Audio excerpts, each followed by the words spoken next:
mais c'est une ville sans ressources sur le rapport des Lumières et tout le matériel en Allemagne est insupportable. Lit, nourriture, poêle, toutes sensations sont pénibles et ce qui n'est pas distingué parmi les Allemands n'est pas tout à fait de l'espèce humaine relativement à nos habitudes et à nos goûts. N'est pas tout à fait de l'espèce humaine. Je frémis, dit-elle, de ces 4 mois dans lesquels je me suis embarqué. Il suo patriottismo è davvero frenetico. E ancora suo padre scrive: à Berlin, il faut être présenté à la cour par le ministre de sa nation. Et je ne veux pas être présentée comme suédoise. À Charles de Villers, scrive: j'ai été salué sur la terre étrangère par une lettre de vous, et je me suis souvenu, en la recevant, d'avoir une patrie. Rendez-moi souvent cette illusion. Viaggia con suoi figli, un maschio e una femmina. Je n'inscrirai jamais mon fils dans une université allemande. La terre étrangère porte malheur, scrive al console Lebrun. Dall'esilio che osserva la reazione, e dall'esilio che Germaine de Staël osserva la reazione europea nel momento dell'arresto nel territorio di Bade del duca d'Enghien e la sua esecuzione nelle fosse di Vincennes nel marzo 1804. Condivide l'emozione della famiglia reale di Prussia, ma scrive: l'Europe dont l'indignation n'osera se traduire par aucune protestation. Questa Europa dominata dal suo nemico intimo Bonaparte, che minaccia di invadere il regno di Napoli che la Russia aveva preso sotto la sua protezione.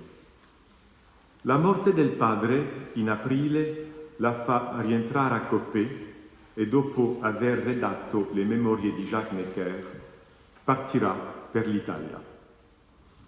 È interamente, secondo me, sotto l'influenza della società di Weimar e le sue lettere francesi che comprendo Corinne con un'opera segnata dal liuto e dall'esilio.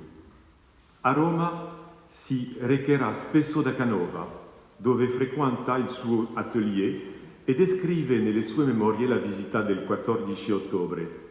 Egli aveva appena finito il monumento funerario dell'arciduchessa Maria Cristina di Sachsterschen, sorella di Carolina di Napoli et de Marie Antonietta.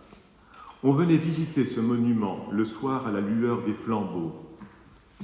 C'est cette visite qu'elle fait faire à Oswald e Corinne dopo la lunga visita, la lunga giornata tra i monumenti di Roma.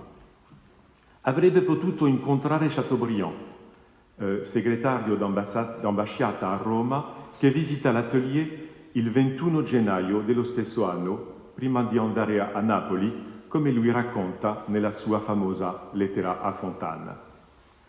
Tra i due scrittori si riscontra una particolare melancolia, quella del royalista e quella della repubblicana che Madame de Staël non smetterà mai di essere, ma sarebbe l'aspetto di un altro colloquio e la melancolie sarà le sujet de votre communication.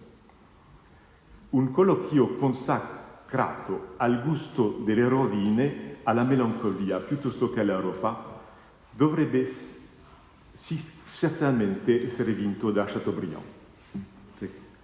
Richiamo la natura erotica del sentimento della melancolia, che era l'elemento sexy degli anni 1800, quando Bonaparte, per esempio, annunziando il suo arrivo a Joséphine, le scrive: e surtout madame, soyez mélancolique.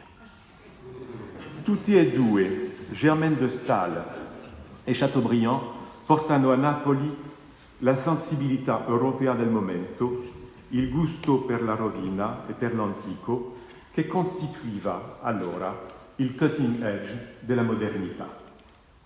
Ma cosa hanno veramente visto di Napoli? Oltre alla luce, il paesaggio, la dolcezza dell'aria, sottolineato in tutti i diari il viaggio dell'epoca. e i ritrovamenti obbligati dalla loro grande cultura classica. Il barocco era allora démodé e come tutto ciò che è démodé era invisibile. Che società incontrano a Napoli, dove l'intelligenza era stata falciata dalla purga politica che segue la rivoluzione del 1799.